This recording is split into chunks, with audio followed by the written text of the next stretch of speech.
A very good evening to all. I've been asked to introduce myself and talk in 5 minutes. So I had a presentation and that's why I said, okay, I'm not going to be using it. So I'm going to constrict my talk to 5 minutes. Okay. So I'm Sanjiv Sharma. I represent S. Chand Harcourt, which is a joint venture between S. Chand, which most of you would be knowing is the publication house for the last 7 decades in India, and Harcourt, which is actually Houghton Mifflin Harcourt, another publishing house which has been there for the last 150 years. And essentially what both the organizations do is the publishing business in India and across the world, in over 200 countries across the world. This joint venture, incidentally, was some 4 years back, and the expertise of both S. Chand and Harcourt is what now this organization is giving not only to schools in India but across the world in providing e-learning solutions to schools, which has been deliberated upon since morning from the various sessions which I have attended.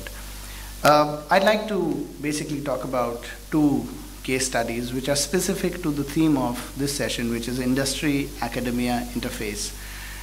So some 15 years back in my previous organization, when I was working, we had a concept of professional practice, which was a model which was taken off from BITS Pilani, essentially to see the fitment between what is being taught and what actually is required in the industry. Dr. C.R. Mitra, who was at BITS Pilani at that point in time, was also consulting the organization which I was working with at that point of time. And the model essentially was to bridge the gap between what is being taught and what is actually required by the industry. I was looking at that particular product or that particular service of that organization, and my job was to first understand the requirement of the industry, then look at what is being taught, what are the skill sets of the children, and then actually do a marriage between the two. I saw that as a very, very effective way of bridging the gap between the industry and the academia. Why I bring this example out is because this is something which is being done in bits and pieces, but not as a model per se. And this organization which I'm working with it exemplifies the industry-academia interface, because for the last 70 years, S. Chand has been working with schools very closely in terms of the teachers, the principals, the curriculum, the CBSE, ICSE, all the boards, the state boards, and working hand in glove with first understanding what is to be delivered to the children, getting the people who are the educators to do the books, to write the books, to be a part of all these curriculums, the CBSEs, the ICSEs. In fact, we are working very closely with the CBSE head, the ICSE heads, Father Aikara, Mr. Vidit Joshi, on various forums. And that's why, that's what gets you the understanding of what is required by the schools today and what's to be given. Now, there were some debates which were happening earlier on in terms of teachers not being able to connect with what is to be done.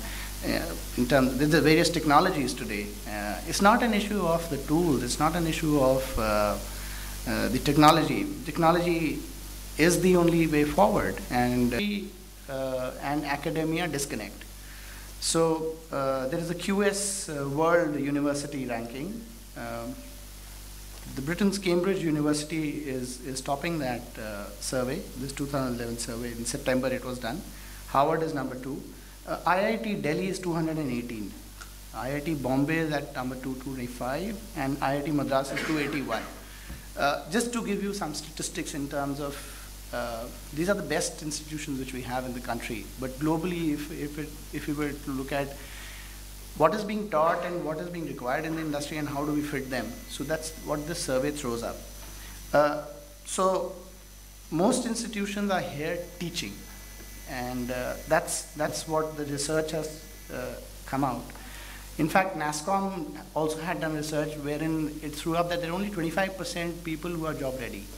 75% lack a lot of other skills which are required to be job ready.